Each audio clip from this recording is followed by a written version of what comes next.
Ukwezi kwa cumi ni Ukwakira mu mezi ya Kinyarwanda, October. Ukwezi kwa cumi niko tugiye kurebaho muri iki kiganiro. Tugiye kureba ibintu bitangaje biranga abantu bavutse mu kwezi kwa cumi.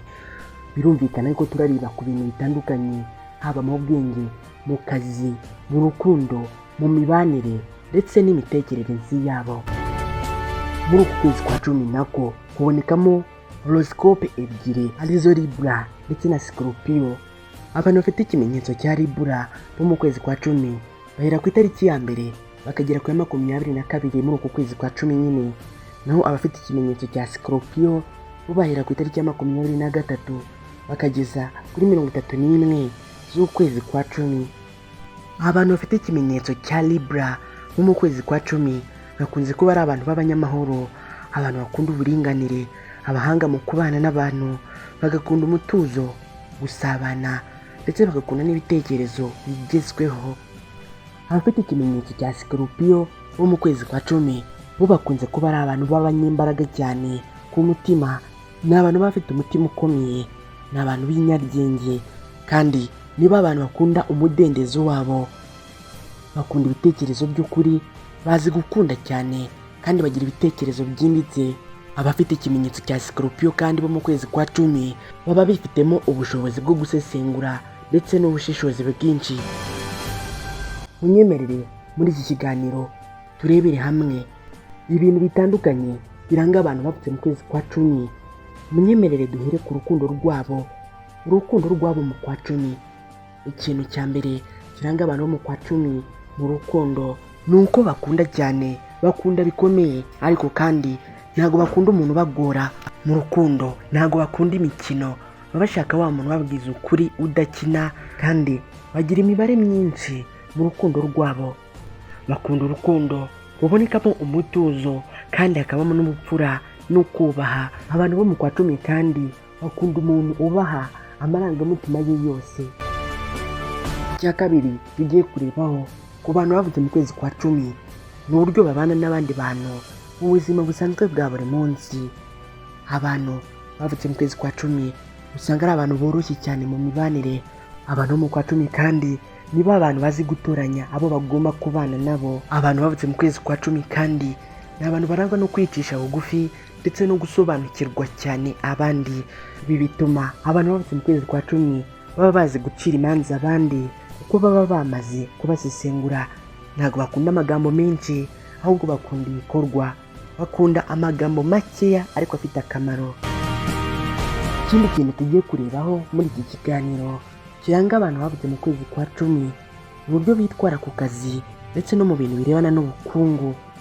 Abantu bavutse mu kwezi kwa cumi ku kazi uzasanga ari abantu b'abashishozi cyane, hari niyo mpamvu uzasanga bazi gukora imirimo isaba ubugenzuzi ndetse no kwitonda cyane.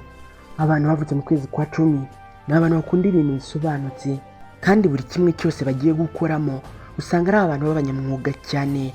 Bakora bucece utuntu twabo, ariko kandi bikazarangira bya bintu byarabaye ibintu binini bigaragara. Abantu bavutse mu kwezi kwa cumi ni abantu bazi koroshya ubuzima ku buryo urangwa no kudasesagura imitungo yabo.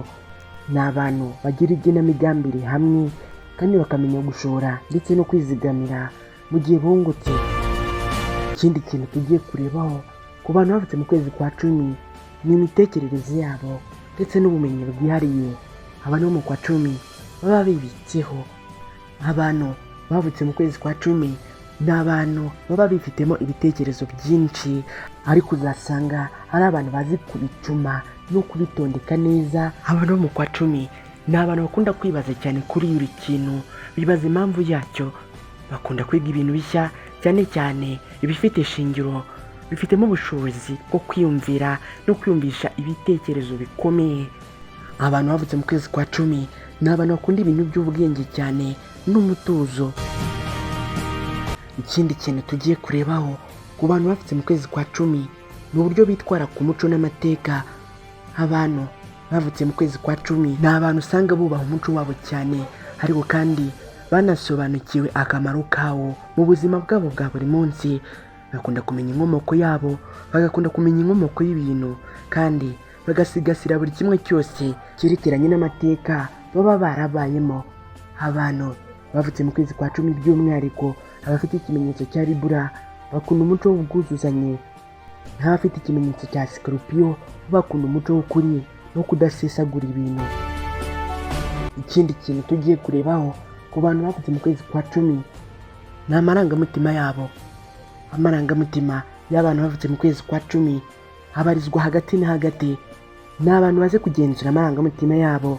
Ni abantu nk'iyo bakunda uzasanga bafite urukundo rwinshi cyane mu mutima wabo, ariko kandi kurushyira hanze ngo barwerekane ntabwo ari ibintu biborohera. Ikintu cyakomereye amarangamutima yabo, icyo ngicyo ntabwo bajya bagisiba mu mitima yabo. Ni abantu bagenza gake gake amarangamutima yabo, ari nayo mpamvu bakunze gutekereza cyane no gufata umwanya munini mbere yuko bagira ikintu cyose bavuga. Ikindi kintu tugiye kurebaho ku bantu bavutse mu kwezi kwa cumi, tugiye kureba ikintu kibashimisha cyangwa se gituma bidagadura. Ibintu bituma abantu bo mu kwa cumi bidagadura ni ibintu byiganjemo ibintu bituje, ariko kandi n'ibishimisha abandi bose nabo bishobora kubashimisha.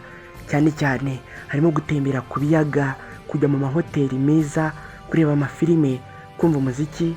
Bakunze no gukunda imikino itandukanye. Ariko rero ikintu gishimisha abantu bavutse mu kwezi kwa cumi cyane kigatuma bivayo bakamaraho ibyishimo byabo ni ukwidagadura no kwishimira mu matsinda mato y'abantu. Ikindi kintu tugiye kurebaho ku bantu bavutse mu kwezi kwa cumi ni imyizerere yabo ndetse n'imyemerere yabo. Abantu bavutse mu kwezi kwa cumi ni abantu bakunda kugira imyemerere ishingiye ku buhanga. Kubwira ibintu umuntu wo mu kwa cumi udafitiye ibimenyetso araguseka cyane. Bakunda imyizerere igira ubusobanuro kandi idahukiwe. Abantu bo mu kwa cumi ni abantu bemera yuko nta muntu ukwiye kumubongamira, ko mu kimwe nawe atagomba kubangamira abandi. Bakunda imyemerere irimo ubworoherane. Imwe mu mico mibi ikunze kuranga abantu bavutse mu kwezi kwa cumi harimo kwitinya ndetse no kutavuga ibyo batekereza byose. Ni abantu bagira ubugenzuzi ndetse n'isuzuma ritarangira. Barasuzuma birenze urugero ku buryo bibangamira abandi. Ikindi kintu kibi gikunze kuranga abantu bavutse mu kwezi kwa cumi ni ukugira inzika ndetse no kwifunga mu mutima wabo. Ni abantu batapfa kurekura ikintu kibi cyababayeho mu mutima wabo. Ikindi kintu kitari cyiza gikunze kuranga abantu bavutse mu kwezi kwa cumi, cyane cyane abantu bafite ikimenyetso cya Scorpio, bashyira imbaraga z'umurengera mu rukundo ku buryo baba bashobora kubabara. Rimwe na rimwe kandi abantu bavutse mu kwezi kwa cumi ni abantu baba bashaka yuko ibintu bigenda ku murongo nta na kimwe gipfuye. Ikindi kintu tugiye kurebaho ku bantu bavutse mu kwezi kwa cumi ni inama abahanga bagira abantu bavutse mu kwezi kwa cumi. Niba waravutse mu kwezi kwa cumi, izi nama zirakureba. Niba waravutse mu kwezi kwa cumi, ukwiye kwigira ku bandi kubera yuko atari wowe muntu wenyine uhora mu kuri. Niba waravutse mu kwezi kwa cumi kandi ukwiye guhagarika intekerezo zituma urushaho guhangayika cyane aho kugira ibyiringiro. Ukwiye gutekereza ku bintu bifite umumaro gusa. Niba waravutse mu kwezi kwa cumi kandi ukwiye gushyira imbere ibyishimo ku giti cyawe. Niba waravutse mu kwezi kwa cumi kandi ukwiye kwiga kuvuga amarangamutima yawe igihe bibaye ngombwa. Ukwiye kandi gutinyuka amahirwe mashya abonetse aho kuguma mu byo wamenyereye biguha umutekano. Bamwe mu bantu b'ibyamamare bavutse mu kwezi kwa cumi harimo umuhanzi w'icyamamare muri Leta Zunze Ubumwe za Amerika witwa Drake, yavutse ku itariki ya 24 z'ukwezi kwa cumi. Harimo kandi umunyamideli Kim Kardashian wavutse ku itariki ya 21 z'ukwezi kwa cumi. Harimo kandi umuraperi wa mbere uzi kurapa cyane yihuta kurenza abandi ku isi witwa Eminem, yavutse ku itariki ya 17 z'ukwezi kwa cumi. Harimo kandi umuraperi kazi wo muri Leta Zunze Ubumwe za Amerika witwa Cardi B, wavutse ku itariki ya 11 z'ukwezi kwa cumi. Harimo kandi umuririmbyi ukomeye cyane muri Leta Zunze Ubumwe za Amerika witwa Bruno Mars, wavutse ku itariki 8 z'ukwezi kwa cumi. Harimo kandi umuherwe ku isi witwa Bill Gates, wavutse ku itariki ya 28 z'ukwezi kwa cumi. Harimo kandi Julia Roberts, wavutse ku itariki ya 28 z'ukwezi kwa cumi. Harimo kandi Hillary Clinton, umunyapolitiki ukomeye cyane muri Leta Zunze Ubumwe za Amerika, wavutse ku itariki ya 26 z'ukwezi kwa cumi. Harimo kandi umuraperi wabiciye bigacika muri Amerika witwa Snoop Dogg wavutse ku itariki ya 20 z'ukwezi kwa cumi. Harimo kandi Matt Damon wavutse ku itariki 8 z'ukwezi kwa cumi. Harimo kandi Johnny Krasinski wavutse ku itariki ya 20 z'ukwezi kwa cumi. Harimo kandi umuririmbyi wo muri Amerika witwa Asha wavutse ku itariki ya 14 z'ukwezi kwa cumi. Harimo kandi Zac Efron wavutse ku itariki ya 18 z'ukwezi kwa cumi. Harimo kandi umuririmbyi ukomeye cyane muri Amerika witwa Katy Perry wavutse ku itariki ya 25 z'ukwezi kwa cumi. Harimo kandi Ryan Reynolds wavutse ku itariki ya 23 z'ukwezi kwa cumi.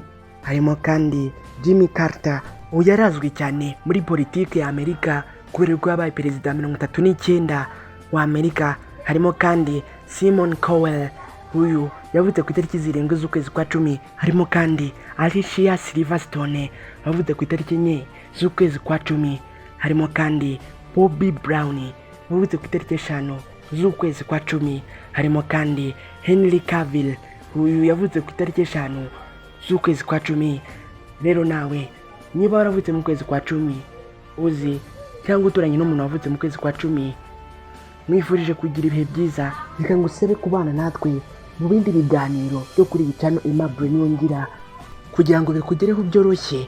Ukwiye gukanda hano handitse subscribe. Munyemerere duhora ubutaha.